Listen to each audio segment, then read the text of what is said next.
ఖమ్మం జిల్లా మేడిగడ్డ బ్యారేజీ power point presentation కు మంత్రి పొంగులేటి హాజరయ్యారు. ఈ నేపథ్యంలో పలు విషయాలపై అధికారులను ప్రశ్నించారు. సాధారణ ప్రశ్నలకే ఈఎన్సీ ఇరిగేషన్ ఇంజనీర్లు సమాధానం చెప్పకపోలేనట్టు తెలుస్తోంది. కాళేశ్వరంలో 3వ టీఎంసీ పనులు ఎవరి కోసమని పొంగులేటి ప్రశ్నించారు. టెండర్లు పిలవకుండా కేసీఆర్ సన్నిహితులకు నామినేషన్ పద్ధతిలో పనులు ఎందుకు ఇచ్చారని మండిపడ్డారు. లో లెవెల్లో పంపులు ఎందుకు పెట్టారని, పంపుల ముందు స్టాఫ్ లాక్ గేట్లు ఎందుకు పని చేయలేదన్నారు. గత ప్రభుత్వ పెద్దల అవినీతికి ప్రజాధనం వృధా అయిందని తెలిపారు. బ్యారేజీ కట్ ఆఫ్ వాల్ ఆర్సీసీతో కట్టి ఉంటే ఈ ప్రమాదం జరిగేదన్నారు. మహారాష్ట్రకు మేలు జరిగేలా మేడిగడ్డ బ్యారేజీని 148 మీటర్లకే కేసీఆర్ ప్రభుత్వం అంగీకరించిందని తెలిపారు. బ్యారేజీకి డయాఫ్రామ్ వాల్ కట్టాలనే నిబంధన ఎందుకు తప్పనిసరి చేయలేదని ప్రశ్నించారు. గోదావరిపై off stream cut off, down stream cut off ను ఎందుకు పరిగణలోకి తీసుకోలేదన్నారు. ప్రొటెక్షన్ వర్క్స్ ఒక్క వరకే ఎలా కొట్టుకుపోయాయన్నారు. ప్రమాదం 3 పిల్లర్లకే పరిమితం కాదని, ఈ విషయంపై పూర్తి స్థాయిలో విచారణ జరిపి అధికారులపై చర్యలు తీసుకోవాలని డిమాండ్ చేశారు. పొంగులేటి సూచనలతో బ్యారేజీపైకి మీడియాను అనుమతించాలని ఎన్సీకి మంత్రి ఉత్తమ్ కుమార్ రెడ్డి ఆదేశాలు జారీ చేసింది.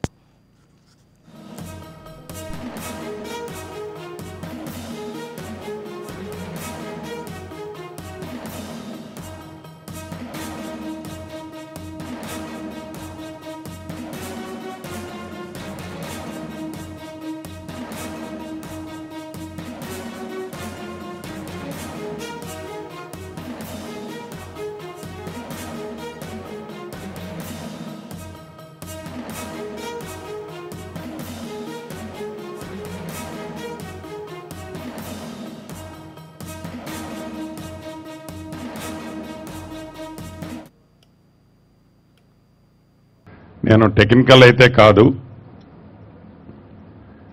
నేనేమి ఇంజనీరింగ్ చదువుకొని ఇప్పుడు నేను ప్రశ్నించే డిపార్ట్మెంట్ని నేను అడగటంలా, ఒక లేమ్యాన్గా ఎప్పుడైతే ఈ బ్యారేజీ కుంగిపోయిందో, ఇంకొక బ్యారేజీ వర్టికల్గా నెర్రలిచ్చిందని ప్రజలకు తెలిసిన తర్వాత ప్రజలలో రచ్చబండ లాంటి ప్రాంతాల్లో చర్చ జరుగుతున్నది. మిమ్మల్ని నేను అడుగుతున్నాను కొన్ని పాయింట్లు.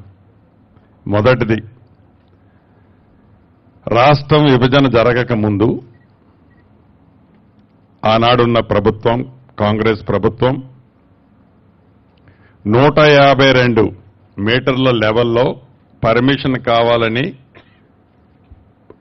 పక్క రాష్ట్రంతో చాలా సంవత్సరాల నుంచి ఆ క్లియరెన్స్ పెండింగ్ ఉన్నది. 158 అని, చివరికి 156 అని, చివరికి 152 మీద అలానే స్ట్రిక్ ఆన్ అయింది. అప్పుడే దివంగత నేత రాజశేఖర రెడ్డి గారి టైంలో డ్యాము లెవెల్ ఫిక్స్ కాకపోయినా ప్రాణహిత చేవెళ్ల ద్వారా మిగతా పనులన్నీ చేపట్టి డ్యాము లెవెల్ ఫిక్స్ చేసే దాంట్లో అంతర్రాష్ట్ర పక్క రాష్ట్రంతో ఆ ఒడంబడికతో చర్చల్లో ఉన్నారు. ఇందాక మా ఇరిగేషన్ మంత్రి వారు అన్నట్లు ఆనాడు దాని కాస్టు సుమారు 38,000 కోట్లు. ఆయకట్టు వచ్చేసి సుమారుగా 12,80,000, సుమారు 13 లక్షల ఎకరాలు ఆయకట్టు. ఇందాక ఈఎన్సీ గారు అంటున్నారు పాత ఆయకట్టుని స్టెబిలైజేషన్ చేసేది దీంట్లో ఇన్కార్పొరేట్ చేయలేదు అని. డెఫినెట్ గా దాన్ని కూడా ఇన్కార్పొరేట్ చేయాల్సిన అవసరం ఉంది. తర్వాత రాష్ట్రం ఏర్పడిన తర్వాత నేను చాలా తెలివిగా యాక్ట్ చేశాను. 152 మీటర్లకి గత ప్రభుత్వం ఉమ్మడి ఆంధ్రప్రదేశ్లో కొట్లాడిన గవర్నమెంట్ను కాదని ఒక మంచి ఆలోచనతో నేను 148 మీటర్లకే అనేక ఇంటర్నల్ ఒప్పందాలు మీన్స్ ఆ రాష్ట్రానికి కూడా కొంత బెనిఫిట్ ఇచ్చే విధంగా ఈ 148 మీటర్ల ఒప్పందాన్ని తీసుకొచ్చారు. 148 మీటర్ల ఒప్పందం మనం తీసుకొచ్చేది కాదు. ప్రతి మీ ప్రజెంటేషన్లో ఆనాడు ఆ మహారాష్ట్ర గవర్నమెంటు 148 మీటర్లకని వాళ్ళు స్టార్టింగ్ నుంచి ఏ వర్డ్ అన్నారో చివరి వరకు ఆ 148 వరకే ఒప్పుకున్నారు. మళ్ళీ వాళ్ళు ఫస్ట్లో వాళ్ళు అడిషనల్ డిమాండ్స్ ఏం పెట్టలే. ఒకవేళ మీరు పవర్ ప్రాజెక్టు పెడితే దాంట్లో మాకు షేర్ రావాలి, మా ఆయకట్టు ఇంతకి వాటర్ మేము వాడుకుంటాం, XYZ అనే టర్మ్స్ ఏమీ దాంట్లో పెట్టలేదు. ఏదైతే 148 మీటర్లనే తెచ్చేది ఆతృతతో అడావుడిగా ఏదో నా మార్కు కనపడాలని తాపత్రయం కనపడుతుంది తప్ప రాష్ట్ర ప్రయోజనాలని అక్కడ వదిలేసిన మాట వాస్తవమా కాదా? Number 1 point. నెంబర్ 2, డ్యామ్ కట్టారు సార్, మీ టెండర్స్ ఎలా జరిగి, టెండర్లో క్వాలిఫికేషన్స్ ఏంటి, ఇతరత్ర ఏంటి, ఎలా కట్టారు, మీ క్వాలిటీ ఏంటి అనేది కాదు. మీరు ఏదైతే డ్యామ్ కట్టేటప్పుడు ఏవైతే సేఫ్టీ మెజర్స్ తీసుకుంటారో లేకుంటే ఆ టెక్నికల్గా డిజైన్స్ అప్రూవ్ చేస్తారో యాజ్ పర్ శాంక్షన్ చేసేటప్పుడు మీరు అప్ స్ట్రీమ్ కట్ ఆఫ్ వాలు, డౌన్ స్ట్రీమ్ కట్ ఆఫ్ వారు మీరు డయాఫ్రమ్ వాలు ఆర్సీసీ కాంక్రీట్ తో వేయాలన్నది మీకున్న నామ్స్. దాన్ని మీరు డీవియేట్ అయి నిజంగా మీరు ఆర్సీసీతో కట్ ఆఫ్ వాల్ వేసి ఉంటే కట్ ఆఫ్ వాల్ వేసి దాని మీద మీరు ర్యాఫ్ట్ వేసి ర్యాఫ్ట్ మీద డ్యామ్ మీరు పర్ఫెక్ట్ గా కట్టి ఉంటే మీకు వాటర్ ఇన్లెట్ అయి ఉండకపోతే ఈనాడు ఈ మేడిగడ్డ గాని, దీనిపైనున్న డ్యామ్ గాని, ఆ పైనున్న డ్యామ్ గాని ఈ ప్రమాదం జరిగి ఉండేదా? మీకు ఈ పర్మిషన్స్ ఇచ్చేటప్పుడు కాంట్రాక్టర్కి డయాఫ్రమ్ వాలు ఆబ్లిక్ ఇంకొక టర్మినాలజీ ఏదో పెట్టారు, సెకండ్ పాయింట్ అని పెట్టారు, సెకండ్ పైల్. సో ఈ సెకండ్ ఫైల్ ఏదైతే ఉందో ఈ సెకండ్ ఫైల్ ఫెయిల్ అవటం వల్లనే కదా ఈనాడు ఆ వాటర్ ఇన్లెట్ అవ్వటం వల్లనే డ్యామ్ కింద ఉన్న sand day by day deplete అయి ఆ క్యావిటీ ఏదైతే ఏర్పడిందో క్యావిటీలోకి ఆ డ్యామ్ షింక్ అయింది. లేకుంటే ఇంకొక డ్యాము క్రాకులు ఇచ్చింది, ఇంకొక డ్యాము ఇబ్బందుల్లో ఉంది. నిజంగా మీరు డయాఫ్రామ్ వాల్ కట్టి ఉంటే మీ రీజన్స్ లో ఏం రాసుకున్నారు? టైం తీసుకుంటుంది, యుద్ధ ప్రాతిపదిక మీద కట్టాలి, యుద్ధ ప్రాతిపదిక మీద కట్టి తెలంగాణ ప్రాంతాన్ని సస్యశ్యామలం చేయాలి. Okay, concept is good. ఏదైతే మీరు ఈనాడు 1,00,000 కోట్ల పైగా ఖర్చు పెట్టారో ఇంజనీరులైన మీరు, అధికారులైన మీరు, డ్రాయింగ్లు ఇచ్చిన వాళ్ళైనా కానీ ఎక్కడైనా గోదావరి మీద కానీ మహానదుల మీద ఇటువంటి డ్యాములు కట్టేటప్పుడు ఇటువంటి కాన్సెప్ట్ తో మీరు up stream cut off, down stream cut of ని ఏ రకంగా కట్టాలో పరిగణనలోకి తీసుకోవాల్సిన అవసరం ఉంది కదా. మీరు ఎందుకు తీసుకోలేదు అనేది నా ఫస్ట్ క్వశ్చన్. సెకండ్ క్వశ్చన్, మీరు డ్యామ్ కట్టిన మరుసటి సంవత్సరమే ఇందాక ఈఎన్సీ గారు చెప్పినట్లు మేము ఎక్స్పెక్ట్ చేసిన 28 లక్షల క్యూసెక్లు డ్యామ్ కట్టిన 2వ సంవత్సరమే సర్ప్లస్ అయింది అంటున్నారు. ఎస్, మీరు ఏదైతే ఎస్టిమేట్ చేశారో 28 లక్షలకో 30 లక్షలకో ఎస్టిమేట్ చేశారు.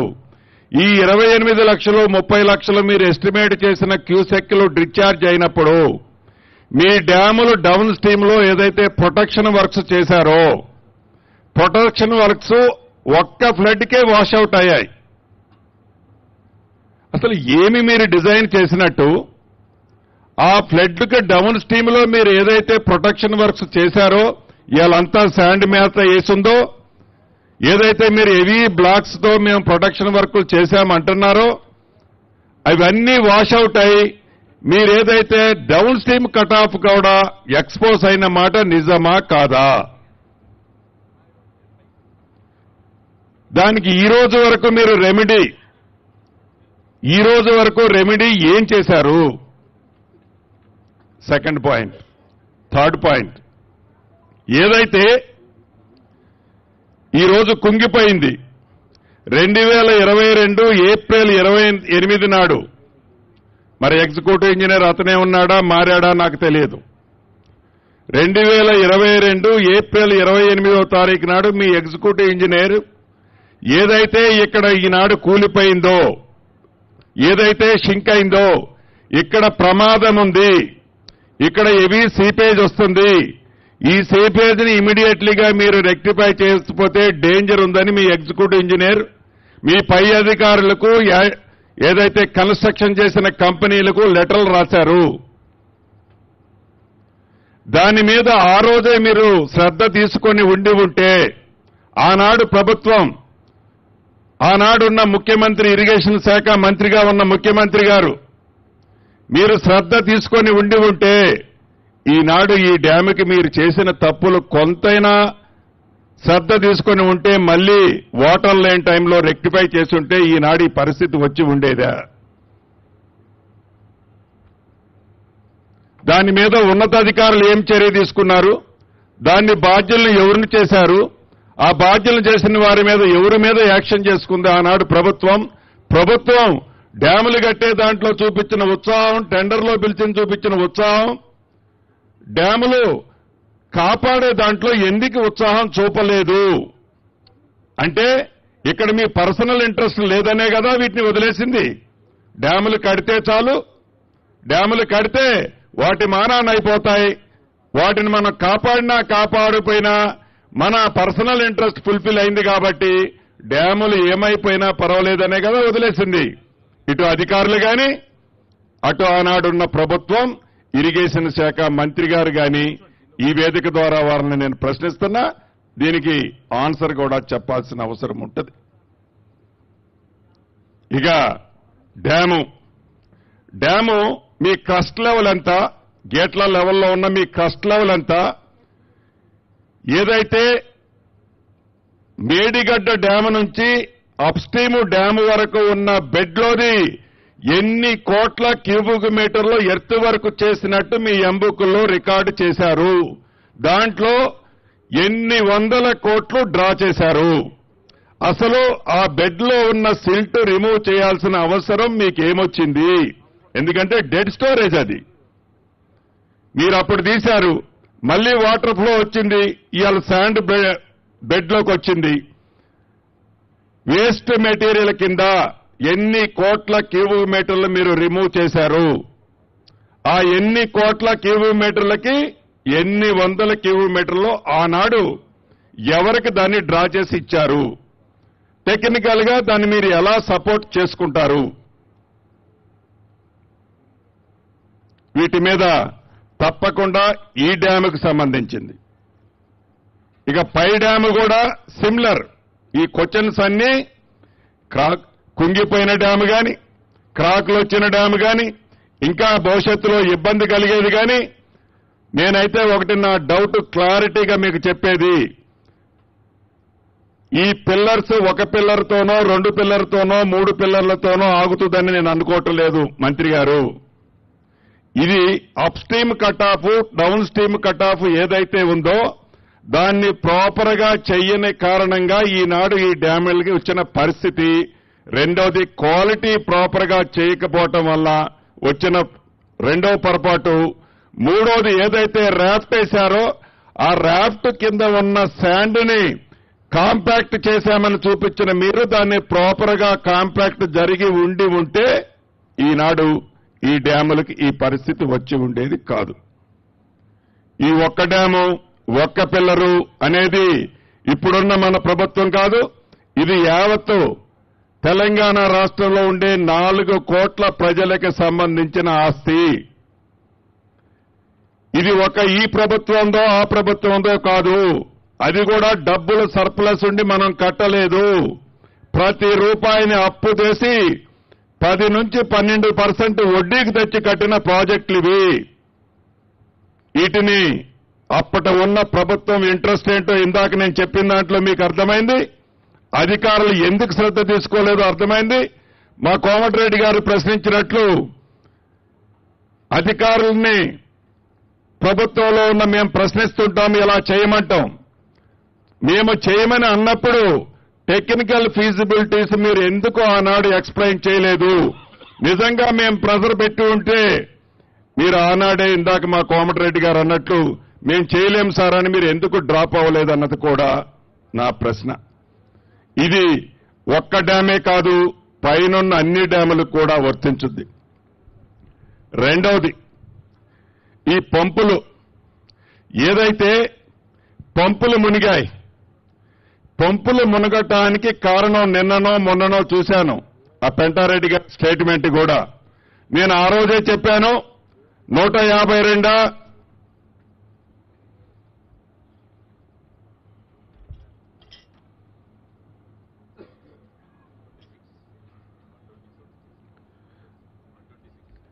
126 మీటర్స్ హైట్ లో పెట్టాలని నేను ఆ రోజే చెప్పాను. ఇది మీరు టెక్నికల్ శాంక్షన్ ఇచ్చి టెండర్స్ కాల్ఫేర్ చేసే రోజు 126 లెవెల్ పెట్టారు. మీకు ఇంజనీర్లు చాలా సీనియర్ మోస్ట్లు మీరు. ఇది 28 లక్షల క్యూసెక్లు డిశ్చార్జ్ వస్తుందా, 30 లక్షల క్యూసెక్లు డిశ్చార్జ్ వస్తుందా, వచ్చినప్పుడు లెవెల్ ఎంత వస్తుందో మీకు తెలియంది కాదు. మీరు ఆ 126 లెవెలే కట్టి ఉంటే ఆనాడు అన్ని పంపులు మునిగాయా అని జరిగిన నష్టమేంటి? మీరు నిజంగా 124లోనో 122లోనే కట్టారు. మీరు ఆ పంపులకి ముందు స్టాప్ లాక్ గేట్స్ ఉన్నాయి మీవి. ఫ్లడ్ ఎక్కువగా వచ్చి ఆ ఫ్లడ్ ఆ పంపుల మీద పడి ఆ పంపులు మునిగిపోయి డ్యామేజ్ జరిగిందని మీరు అన్నారు. మీకు ఇటువంటి ప్రమాదము విపత్తు వస్తుందనే మీరు ఫ్రంట్ లో స్టాప్ లాక్ గేట్స్ పెట్టారు. మీ స్టాప్ లాక్ గేట్స్ ఆ రోజు పని చేశాయా? చెయ్యకపోతే దానికి ఎవరి మీద మీరు యాక్షన్ తీసుకున్నారు? ఆ స్టాప్ లాక్ గేట్స్ పని చేయని కారణంగానే తెలుసో తెలియకో మీరు లో లెవెల్లో కట్టిన పంపులు మునిగాయి. దాని ఫ్రంట్ ఉండే వాల్ కూడా టోటల్ గా కొలాప్స్ అయింది. సుమారు వందలాది కోట్లు ప్రజల సొమ్ము దుర్వినియోగమైంది. ఆ టెక్నికల్ గా ఎవరు దానికి డిజైన్స్ అప్రూవల్ ఇచ్చారు? ఆ డిజైన్స్ అప్రూవల్ ఇచ్చిన అధికారుల మీద కనీసం ఏమన్నా రివ్యూ చేసి దాన్ని మీరు డిబేట్ పెట్టారా? మళ్ళీ నాకు తెలిసి ఆ పంపులకు సంబంధించిన దాంట్లో రాష్ట్ర ప్రభుత్వం నుంచి మళ్లీ డబ్బులు ఇచ్చే కార్యక్రమంలో భాగంగా ఒక ఫైల్ సర్క్యులేట్ అవుతుంది, ఫైనాన్స్ లో ఉందని నాకు తెలిసింది.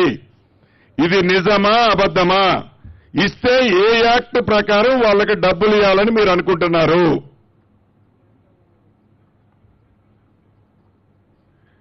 నెక్స్ట్ పాయింట్, ఏదైతే మీరు ఈ డ్యాము కానీ డ్యాము విషయానికి వస్తే మీరు ఫైనల్ బిల్లు డ్యాముకి ఇచ్చారా? ఇందాక ఎగ్జిక్యూటివ్ ఇంజనీర్ నోటీసు ఇచ్చేటప్పుడు ఇచ్చాడని చెప్పాను 2022లో. ఎగ్జిక్యూటివ్ ఇంజనీర్ నోటీసు ఇచ్చేటప్పటికి వాళ్ళ లయబిలిటీ పీరియడ్, ఆ డ్యాము కట్టిన వాళ్ళ లయబిలిటీ పీరియడ్ 2 ఇయర్సా 3 ఇయర్సా మీరు మెన్షన్ చేశారు. అది విత్ ఇన్ ది పీరియడ్ లో ఉందా లేదా? ఉంటే ఏజెన్సీతోనే మీరు మంత్రి గారు కానీ మీరు కానీ ఇప్పుడు ఈ డ్యాముకు జరిగిన నష్టాన్ని ఏజెన్సీతో కట్టించాల్సిన అవసరం ఉంది కదా. దీంట్లో ఏదైతే మీరు ఏజెన్సీతో చేసే దాంట్లో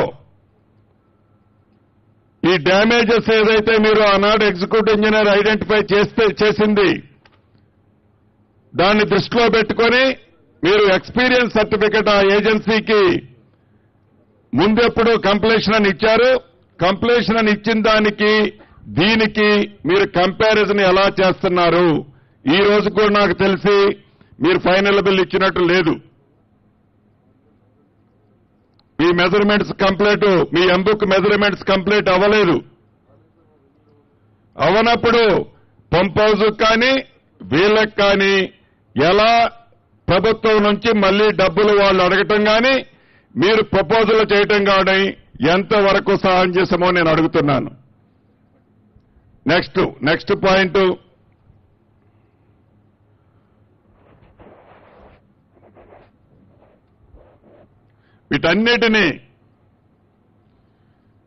వీటన్నిటినీ దృష్టిలో పెట్టుకొని ప్రజల సొమ్ముని గత ప్రభుత్వం ఏదైతే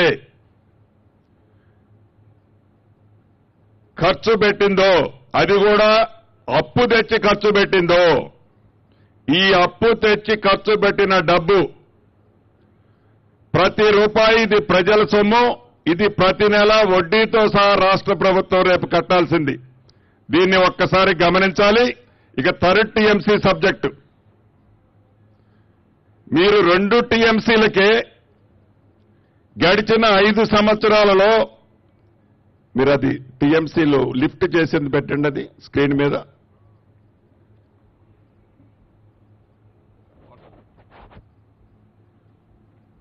వాటర్ మీరు ఒక్కొక్క పంపులో లిఫ్ట్ చేసినట్లు చూపించారు చూడండి.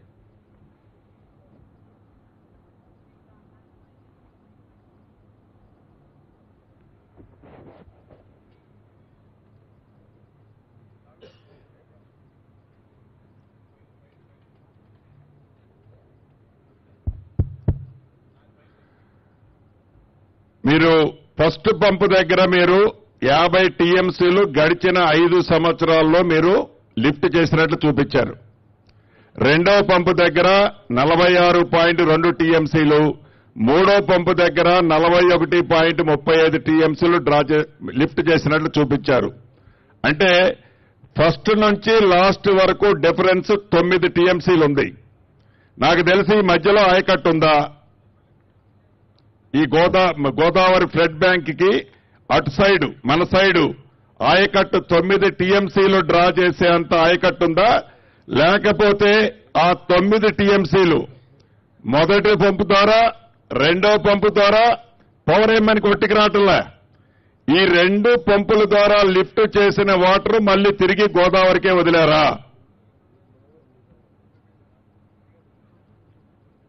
ఫస్ట్ 50 టీఎంసీలు అంటే గడిచిన 5 సంవత్సరాలలో మీరు ఖర్చు పెట్టిన 1,00,000 కోట్లు పెట్టి మీరు లిఫ్ట్ చేసిన వాటర్ ఎంతయా అంటే గోదావరి నుంచి లిఫ్ట్ చేసింది కేవలం 50 టీఎంసీలు. ఈ 50 టీఎంసీలు బయటికి పంపింది ఎంతయా అంటే గోదావరి దాటి కేవలం 41 టీఎంసీ. దీని పరిస్థితే ఇలా ఉంది. మీరు అసలు 3వ టీఎంసీ ప్రపోజల్ ఎందుకు వచ్చింది? 3వ టీఎంసీ ప్రపోజల్ ఆనాటి గవర్నమెంట్ ఏదైనా మీకు రెఫరెన్స్ ఇచ్చి 3వ టీఎంసీ కూడా మేము చేయాలనుకుంటున్నామంటే ప్రపోజల్ మీరు తయారు చేశారా? లేకుండా మీరే ఆ ప్రపోజల్ తయారు చేసి గవర్నమెంట్కి పంపారా?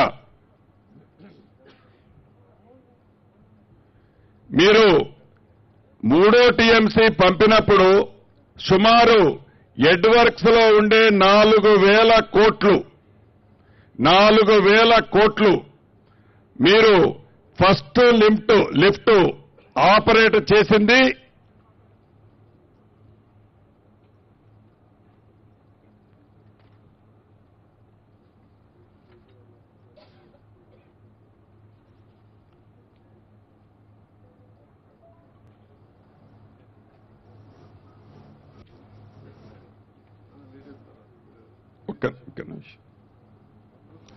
ఫస్ట్ లిఫ్ట్ ఆపరేట్ చేసిన దానికి మీరు 3వ టీఎంసీ పర్మిషన్ ఇచ్చిన దానికి సుమారు గ్యాప్ 6 నుంచి 7 నెలలుంది. మీరు అసలు వాల్యూ కొంటే ఎక్కువ వాల్యూ ఉన్న 4,000 కోట్లు టెండర్లకు పోకుండా ఎంత మీరు ఆ వర్క్కు సంబంధించింది ఇది కానే కాదు. మీ అగ్రిమెంట్ కండిషను 2 టీఎంసీలు. 2 టీఎంసీలు అగ్రిమెంట్ కండిషన్ కి సంబంధించిన వర్క్ అయితే మీరు నామినేషన్ మీద ఇవ్వచ్చు. అది కాదని 3వ టీఎంసీకి సంబంధించిన ఎడ్వర్క్స్ కి సంబంధించిన 4,000 కోట్లు సేమ్ కంపెనీకి ఏ బేస్ తో మీరు 4,000 కోట్లకి ఇచ్చారు? అది టెండర్ ఎందుకు కాల్ ఫర్ చేయలేదు? ఇక దాని డౌన్ స్ట్రీమ్ లోకి పోతే అక్కడ మీకు డిశ్చార్జ్ 3వ టీఎంసీకి సంబంధించింది మీరు ఫస్ట్ టర్నల్ కింద టెండర్ మీరు శాంక్షన్ చేసుకున్నారు. టర్నల్ చేయడానికని మీరు శాంక్షన్ చేశారు. ఆ తదుపరి మీకున్న ఒత్తిళ్లతో టర్నల్ అయితే మాకు ప్రభుత్వానికి వారికి కావాల్సింది రాదు అని పైప్ లైన్ కింద కన్వర్ట్ చేయించారు. ఈ పైప్ లైన్ కి కన్వర్ట్ చేసిన దానికి ఫస్ట్ మీ ఎస్టిమేట్ లో ఉన్న టర్నల్ దానికి యూజ్ వేరియేషన్ ఉందని మీకు కూడా తెలుసు. ఏదో టైం సేవ్ చేయడానికని మీ ఫైల్లో రాసుకుంటున్నారు. ఏమి కొంపలంటుకుపోయింది? గడిచిన 5 సంవత్సరాలలో 2 టీఎంసీల్లో మీరు డ్రా చేసింది 50 టీఎంసీలు. ఇప్పుడు 3వ టీఎంసీ అర్ధరాత్రి హడావుడిగా నామినేషన్ తెచ్చి టర్నల్ అయితే లేట్ అవుతుంది, పైపులు అయితే తొందరగా అవుతుందని 100 కోట్లు రాష్ట్ర ప్రజల సొమ్ము వేస్ట్ అవుతుందని తెలిసి కూడా టర్నల్ తీసేసి పైపు లైన్ పెట్టడానికి కారకులెవరు? వీటన్నిటినీ కూడా ఇంకా చాలా ఉన్నాయి. మా మంత్రి గారు తొందర కంప్లీట్ చేద్దామంటున్నారు. ఇదంతా కూడా నేను టెక్నికల్ సౌండ్ ఉన్న పర్సన్ కాదు. రచ్చబండల దగ్గర ప్రజలు చర్చించుకుంటున్న విషయం. అధికారులు, ఆనాడున్న అధికారులు ఇందాక నేను చెప్పిన వాటన్నిటినీ ఆన్సర్ ఇప్పుడు చేస్తారా? మా మంత్రి గారు చెప్తారు. తప్పకుండా వీటికి బాధ్యులైన వాళ్ళని మంత్రి గారు చర్యలు చేపట్టాల్సిన అవసరం ఉందని రాష్ట్ర ప్రజలకు ఈ వేదిక ద్వారా ఏ రకమైన అవినీతి జరిగిందో ఒక్కసారి గ్రహించాలని తెలియజేసుకుంటున్నాను.